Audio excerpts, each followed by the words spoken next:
Teobroma cacao es el árbol milenario cuyo fruto obsesionó a las monarquías indígenas. Conquistó los paladares de la realeza europea.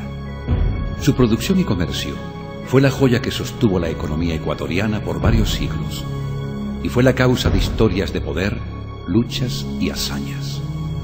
Los indicios del uso del cacao como cultivo se remontan a la antigua civilización mesoamericana olmeca que existió 1000 años antes de Cristo en la selva tropical del Golfo de México. Sin embargo, fue mucho después que la civilización maya dio un significado divino al fruto.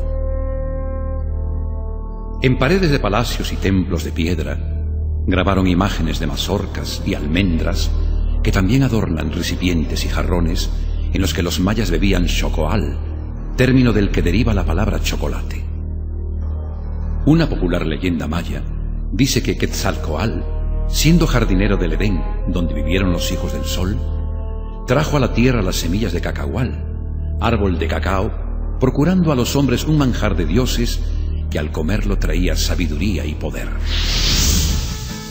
Los aztecas consumían el cacao convertido en una pasta nutritiva que podía disolverse en el agua, y en torno a él practicaban rituales y ceremonias. Las semillas secas eran utilizadas como moneda y tributo. Para Europa, el chocolate se tuvo en cuenta por primera vez en 1516, cuando Montezuma II, emperador azteca de las tierras que hoy son México, Guatemala, Nicaragua y Honduras, lo ofreció al español Hernán Cortés. Este, en una de sus cartas enviadas al emperador Carlos V, indicó las virtudes del alimento que aumentaba en el hombre la resistencia a fatigas corporales. Cortés, a su retorno a España, llevó cacao, y los utensilios para producir la bebida mezclada con azúcar fue tomada por el rey Carlos V y miembros de su corte. Los españoles mantuvieron en secreto el descubrimiento del cacao largo tiempo, imponiendo severos castigos a los que lo importaban sin autorización. Si bien las culturas indígenas andinas no dieron valor mítico al cacahual, se cree que estos también lo sembraron al encontrarlo en zonas por donde pasaba el viejo camino inca. Francisco Pizarro, en 1526, observó cacao en la isla Puná frente al Golfo de Guayaquil, y Bartolomé Ruiz vio árboles en Esmeraldas. Los colonos españoles cultivaron cacao en Ecuador con fines comerciales por el 1590. Alrededor de los arbustos de cacao silvestre limpiaban la maleza y dejaban los árboles de copa alta para darles sombra, y ya a inicios del siglo XVII, un promedio de 9 barcos al año salían de Guayaquil con sus bodegas llenas de cacao. El consumo creció rápidamente con el uso del azúcar y con las nuevas técnicas que en España mejoraban la forma de elaborar la pasta de cacao. Así, el manjar de los dioses mesoamericanos se convirtió en bebida predilecta de los reyes europeos y en valioso presente como el que España regaló a la corte de París, luego de lo cual Ana de Austria y María Teresa impusieron la moda de tomar chocolate. Morán de Buitrón, en 1624, tenía 10.000 árboles en Yaguachi. Andrés de Beinza, 14.000 en Baba. Argandoña y otros ya tenían plantaciones grandes en Vinces. No demoraron en presentarse nuevos obstáculos. En 1634, el cacao de Guayaquil fue excluido del gran mercado mexicano.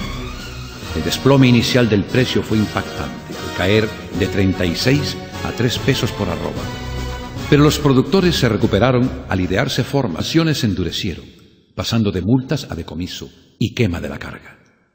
En esa época el cacao en Guayaquil costaba alrededor de 15 pesos la carga y en México se vendía a 60. El ataque pirata que sufrió Guayaquil en 1687, los altos rescates, el saqueo y el incendio de la ciudad produjeron un éxodo río arriba, donde se establecieron nuevas granjas. Fue la primera extensión de la frontera de cultivo. En general, balsas, canoas y vapores fluviales transportaban el cargamento desde la hacienda hasta el puerto de salida, en su mayor parte por el de Guayaquil, ciudad en que las calles eran empleadas para reasolear el grano. Después se embarcaban en lanchones y de estos se transportaban a los transatlánticos que finalmente se encargaban de llevarlo a los mercados extranjeros. A inicios del siglo XVIII, Guayaquil, con 34.000 cargas de 81 libras, sobrepasó en producción a Guatemala, mientras que superar la posición de Venezuela como primero exportador tomaría más de un siglo, en un ambiente de competencia de extrema adversidad para el entonces departamento de Guayaquil, que solo estaba autorizado a exportar legalmente cacao a Sudamérica. La corona, forzada por las presiones de Caracas y México, emitió una serie de decretos encaminados a restringir el comercio del cacao guayaquileño, o bien cerrando los puertos por donde podía ingresar, o bien estableciéndole cuota anual como las 10.000 fanegas de ingreso permitidas al puerto de Acapulco. Uno de los grandes progresos de la industria mundial se dio en 1828, cuando se registró una patente para la fabricación de cacao en polvo mediante la extracción de la manteca de la semilla, y pronto se descubrió que al mezclar manteca de cacao con pasta de cacao y azúcar, se podía preparar el delicioso chocolate en barra. Los obstáculos a la comercialización del cacao ecuatoriano continuaban. En 1813, el Cabildo solicitó sin éxito ante el gobierno de Lima una concesión por 25 años para exportar e importar cacao libre de derechos de aduana y directamente desde Guayaquil a su puerto de destino. En marzo de 1819, el entonces Cabildo absolutista imploró la entera libertad del cacao, que se pudiera extraer el crecido derecho que se pagaba e introducirlo en Cádiz, México y otros lugares sin aquel gravamen que desalentaba. El cacao trajo prosperidad y las aspiraciones económicas y comerciales de la élite porteña jugaron un papel impulsor hacia la independencia de Guayaquil, lograda el 9 de octubre de 1820. A esta época la calidad del cacao ecuatoriano, producido en las fajas de las orillas ribereñas, gozaba de gran reputación y aceptación en los grandes mercados de Hamburgo y Londres. Los granos se diferenciaban fácilmente de los otros países y se los podía encontrar en 5 localidades. El cobro del diezmo, herencia del coloniaje español, continuó hasta el gobierno de Antonio Flores Gijón, quien lo sustituyó por otros. Los hacendados y exportadores afectados reaccionaron, impulsando económicamente un movimiento de reforma liberal radical. Los líderes Eloy Alfaro Delgado y Leonidas Plaza Gutiérrez, con la Revolución Liberal de 1895, se abrieron paso hacia Quito con la ayuda de ejércitos compuestos por trabajadores de las haciendas, reclutados y equipados por los hacendados costeños. Continuó subiendo hasta llegar a 6,33 sucres en el año 1899, año en que con 16.622.027 kilos, el cacao representó el 77,59% del total de las exportaciones del Ecuador. Los nuevos usos que daba la industria del cacao en Estados Unidos y Europa motivó a ciertos hacendados ecuatorianos a incorporar nuevas áreas con variedades introducidas que crecieran en terrenos elevados. Desde finales del siglo XIX hasta el estallido de la Primera Guerra Mundial, se vivió un período de opulencia considerada la era de la pepa de oro, que se caracterizó por la tenencia de grandes haciendas. A los propietarios se los llamó Gran Cacao por su poder económico y político, así como por sus viajes a Europa, especialmente a Francia. Un informe publicado en Hamburgo señalaba que en el periodo de 1870 a 1897 el consumo mundial de cacao había crecido en un 800%. Los hermanos Seminario en Los Ríos tenían propiedades que excedían en un día de viaje por canoa a lo largo del río Caracol, en tanto que las huertas de los Aspiazo a lo largo del río Vinces contabilizaban 2 millones de árboles. Cacaos no solo eran de Guayaquil, también los hubo de la provincia de Manabí. La llanura ribereña en el distrito de Chone era salpicada de matas de cacao.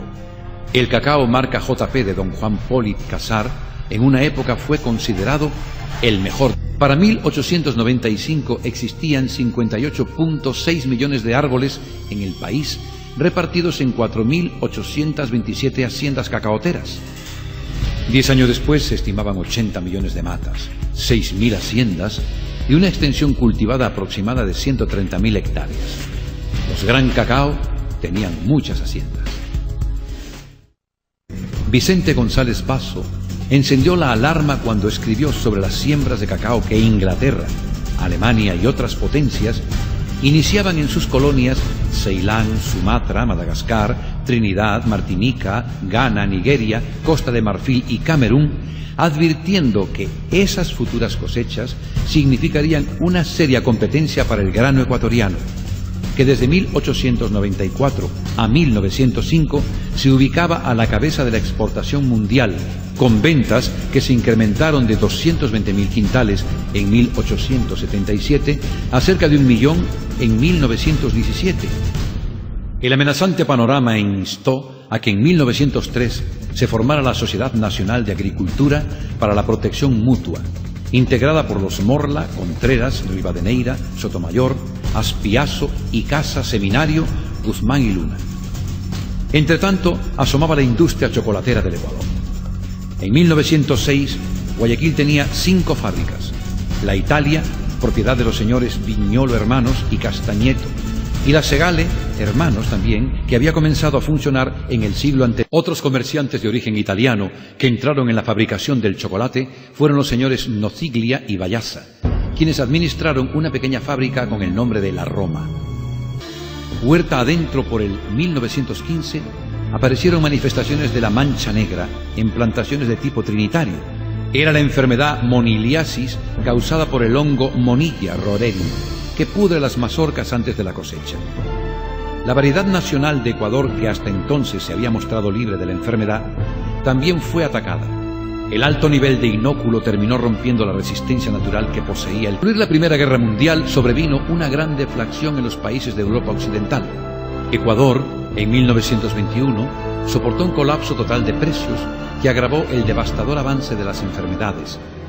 Trastocó la economía del país, intensificando la desvalorización del sucre, y generó una fuerte inestabilidad. Algunas propiedades que solo dependían del cacao, con abultadas deudas a la banca, fueron rematadas, otras retaseadas para poder venderlas. La era de oro de los gran cacao se terminaba. Al contrario del Ecuador, en el mundo había más países con cultivos de alta producción y la popularización del consumo seguía su camino en ascenso. En Estados Unidos asociaron el chocolate a sus cualidades nutritivas. Es más, durante la Segunda Guerra Mundial, en 1940, Norteamérica enviaba barcos con grandes cargamentos de chocolate a sus soldados en Francia. La fábrica Hershey producía 500.000 barras por día para satisfacer el pedido de la Armada. Mientras tanto, la industria chocolatera nacional continuaba incorporando empresas. Mario Landucci incursionó en el negocio de la chocolatería hasta inicios de la década de los 70, cuando vendió sus instalaciones al industrial guayaquileño Werner Meller y al industrial chileno Juan Frutos, quienes utilizaron maquinaria para procesar y exportar la manteca, pasta y polvo de cacao. Desde los años 70 comenzó operaciones la fábrica Indexa, con la asistencia técnica de Perugina de Italia. Dicha empresa lanzó al mercado una línea de bombones finos dirigida a la clase media alta. El sector industrial de los semielaborados también merece destacarse.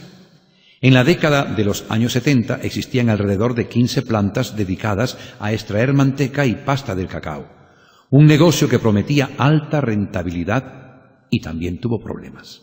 A lo largo del tiempo, las investigaciones oficiales en cacao han sido redireccionadas varias veces. Últimamente, se ha dado mucha importancia a la variabilidad genética de la población local como fuente de genotipos con características de producción y tolerancia a enfermedades. A la caracterización fenotípica se suma la caracterización organoléptica y molecular y la inclusión del sabor arriba como criterio de discriminación. La Asociación Nacional de Exportadores de Cacao, ANECACAO, con el tiempo fue asumiendo varias responsabilidades. Para esto, ANECACAO cuenta con un equipo técnico profesional que trabaja y demuestra resultados en las propias fincas de los agricultores, tanto en la rehabilitación de viejos árboles, técnicas del cultivo, manejo de viveros, controles fitosanitarios, procesos de fermentación y secado. El internacional ANECACAO participa activamente en los foros mundiales donde se ha fortalecido la imagen de Ecuador como productor. Es así que actualmente, presidiendo la Organización Internacional del Cacao, máxima entidad en la que representantes de los países consumidores y productores de cacao analizan, debaten y resuelven asuntos del presente y el futuro del cacao. El cacao ecuatoriano, por ser fino o de aroma y de sabor exquisito, no solo ha dado prestigio internacional al país, es el producto agrícola que mayor incidencia ha tenido en el desarrollo económico, político y social de la industria nacional. El cacao, con mucho merecimiento, fue oficialmente desde junio del 2005 declarado Producto Símbolo del Ecuador, y hoy los más variados productos elaborados en base al cacao continúan deleitando nuestros paladares.